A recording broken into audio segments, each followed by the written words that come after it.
This week on Beacon Web News, BWN reporter May Craig gives us an inside look on the Nature Tourism Grant.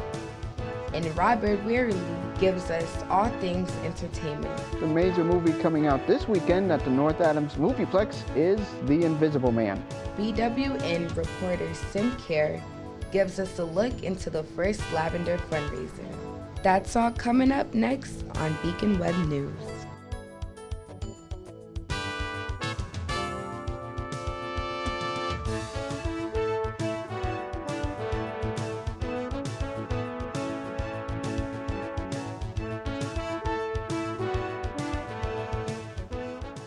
Hello and welcome to the February 26th episode of Beacon Web News.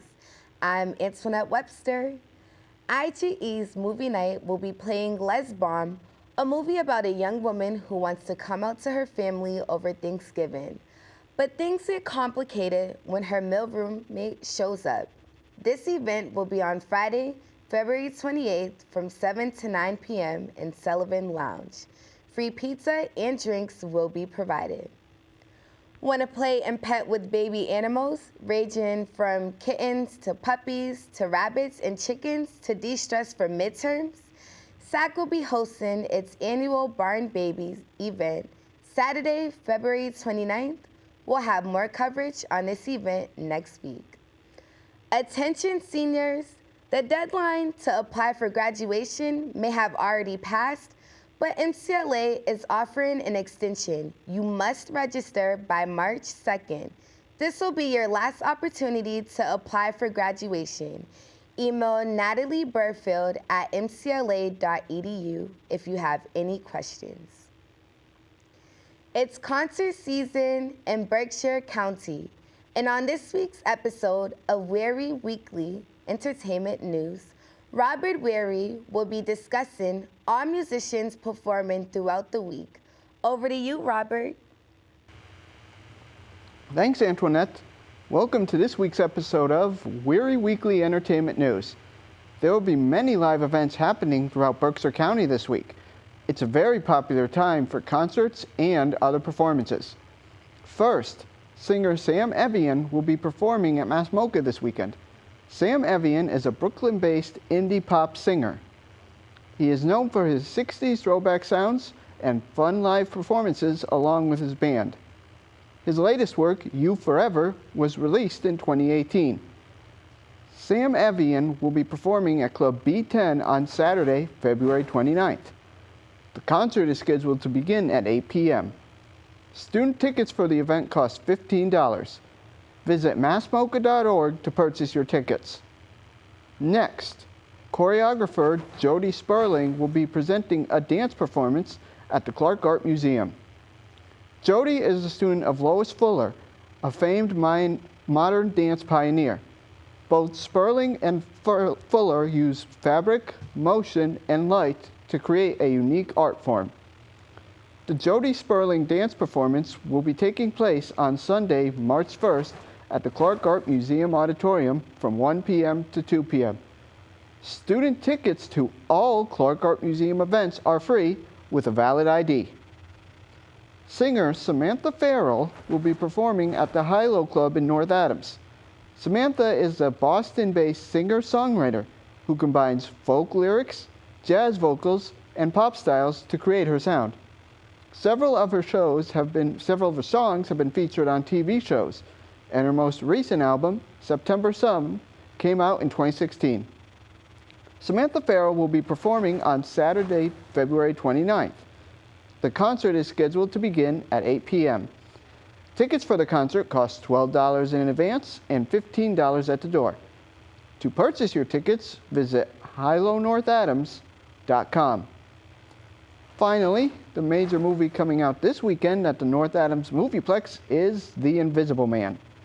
This horror film tells the story of a woman who believes her husband's death was a hoax, and she is being hunted by someone no one can see. This is the latest film from horror film production company Blumhouse, whose previous movies have included such hits as Get Out, Us, Split, and Ma. The Invisible Man stars Elizabeth Moss, Oliver Jackson Cohen and Storm Reed, and is directed by Lee Winnell. The Invisible Man is scheduled to open on Friday, February 28th. No movies for the time have been finalized. Visit the Movieplex's website for all future times and dates. This movie is rated R for bloody violence and language. That ends this week's episode of Wehry Weekly Entertainment News. I'll be back every week to discuss the many concerts, art exhibits, movies, and more going on in North Adams and surrounding towns. Back over to you, Antoinette. From now until Saturday, March 14th, MCLA's Gallery 51 will be putting on an exhibition curated by Erica Wall and Charlene Tan, presented in partnership with Mass Mocha's Assets for Artists program. The exhibition is called Practice in Progress, with work by Megan Reed, Tara Subharal, Celeste Wilson, Phil Ravolsky, and many more artists. Make sure to go check it out.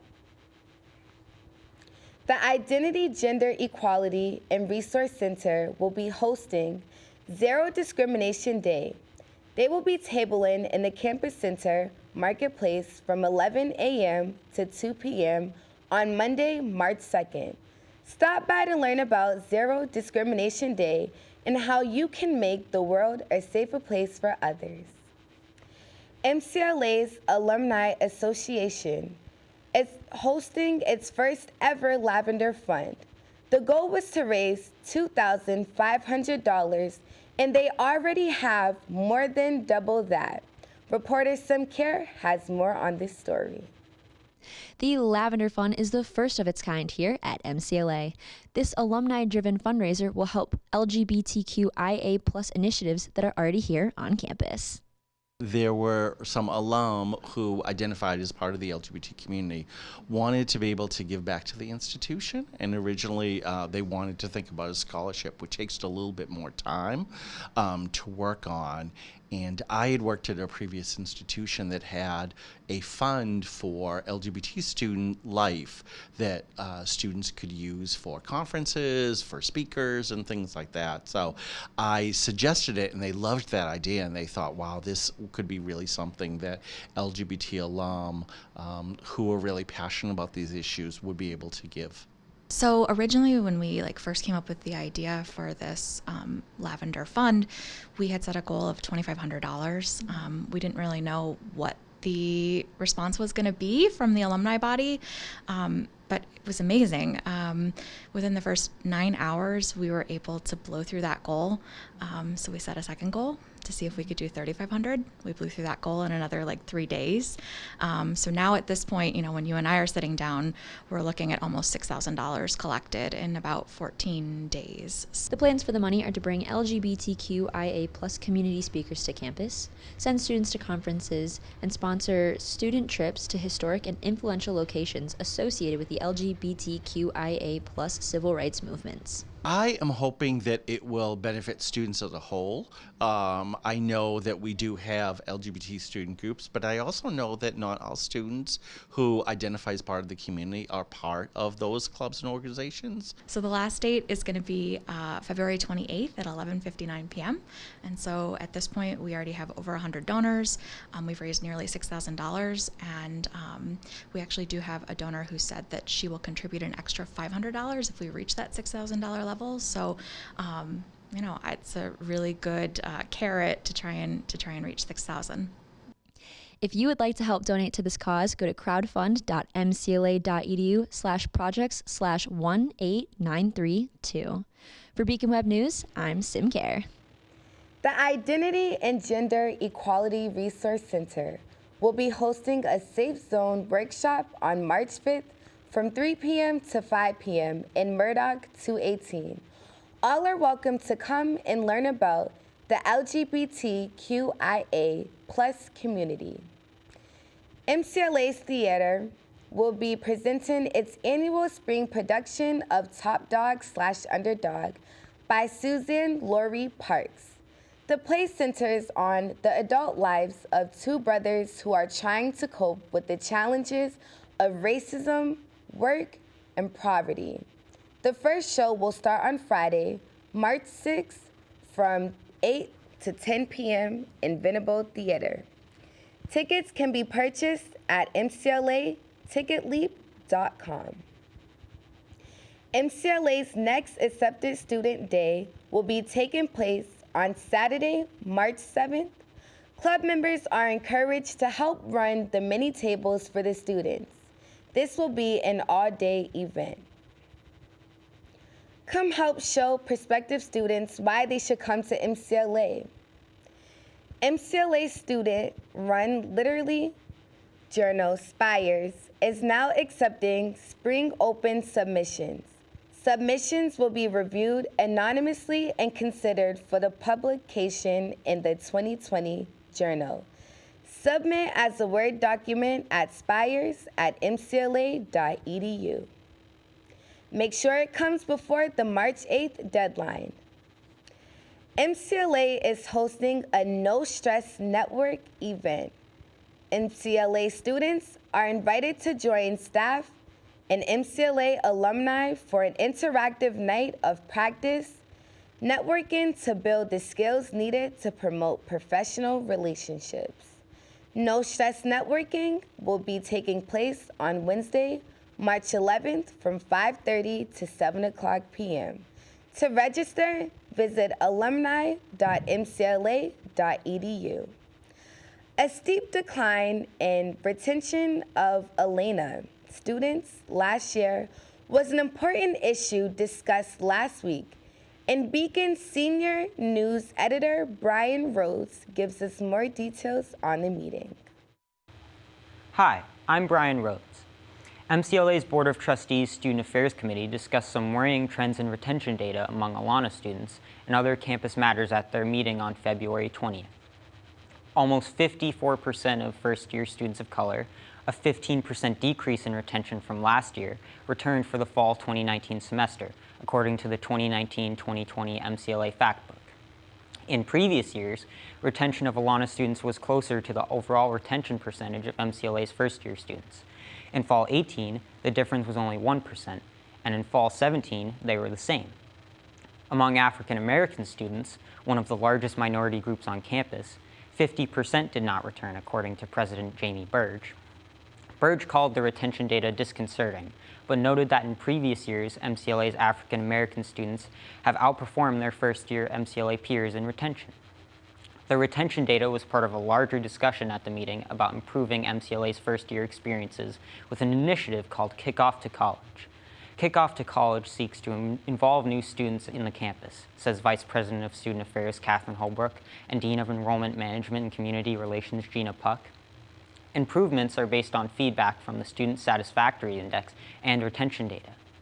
The initiative will include a redesigned orientation, a Canvas page specific to helping new students, increased focus on freshman academies such as Lead Academy, and emphasis on first-year cohort classes. Other topics discussed at the meeting include campus safety upgrades, which will be coming soon, including an upgraded lighting, a new police cruiser, a new snow removal truck, and new emergency blue lights and cameras. The committee also discussed the upcoming Movement to End Sexual Violence event on April 9th, which already has several confirmed guest speakers, including Director of Equal Opportunity in Title IX, Nicole Comstock, Coordinator of the Susan B. Anthony Women's Center, Amanda Beckwith, and Berkshire District Attorney Andrea Harrington. With the Beacon, for BWN, I'm Brian. Thank you, Brian. And here are your top stories from the latest edition of The Beacon, which comes out on Thursday. MCLA Institute for the Arts and Humanities is providing students and faculty a chance to bring their innovative ideas to life. This is helping to create a cultural and social change in the community. For more information on this event, visit mclainstructure.com/course/2283576. The group on campus, What About Us, is continuing their fight for students. This group formed around November 2019 to address important issues on campus centered around race, sexual assault, and food insecurity. Trailblazer Tutoring can help anyone who is struggling in a class to gain a better understanding of the material. To find out more information or to schedule an appointment, stop by Ceci on the top floor of Eldris Hall. 2 sexual assault cases from last semester that involve Kyron McCarthy and Taylon Harrison are currently scheduled to conclude their pretrial hearings in March. McCarthy was charged with aggravated rape and break-in and entering by East Boston District of Boston Men's Court on January 17th. Harrison is charged with photographing an unsuspected nude person. McCarthy's hearing is scheduled for the 4th, and Harrison is scheduled for the 18th. For more information of any of these stories, you can pick up your copy of The Beacon in many locations around campus, or visit www.theonlinebeacon.com. The MCLA's men's basketball team won their first game of the Misc championship playoffs. In the final seconds against Fitchburg State, 80-78, on Thursday, February 25th, they will go on to face Worcester in the Misc semifinals on Thursday, February 27th at 6 p.m. The winner of that game will then play on Saturday, February 29th for the Misc championship.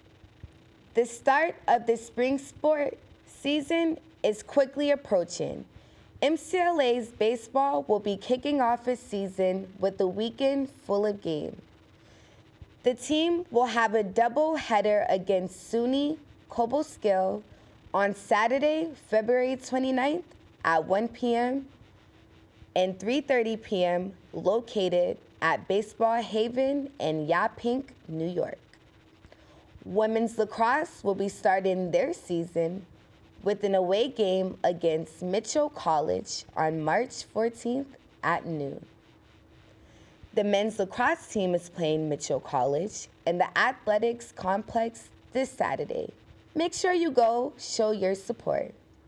Speaking of lacrosse, the men's team played their inaugural game against Mount St. Vincent on Saturday the 22nd. Cara Fusco sat down with the coach to get his thoughts on the first game in the team. The men's lacrosse team kicked off their first season playing Mount St. Vincent College last Saturday at Williams College. The new head coach talks about what brought him to MCLA and what he expects out of this spring season. Right before I came to MCLA, I was the coach at Linden State in Vermont. And then in between, I spent some time in the private school, the boarding school sector coaching as well. I think from a standpoint of what the school offered for student athletes, both academically and financially, I thought it was a place that I could recruit from fairly easily. I would say the team's strengths would definitely lie in our cohesiveness. We're definitely like the most together lacrosse team I've ever been a part of, like since I started playing the game.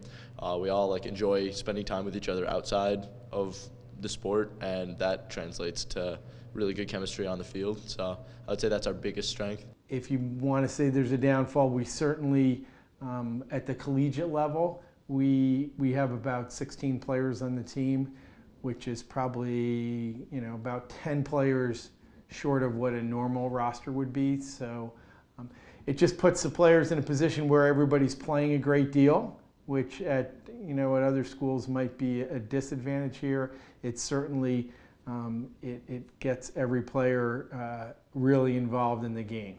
So our next home game is this coming Saturday.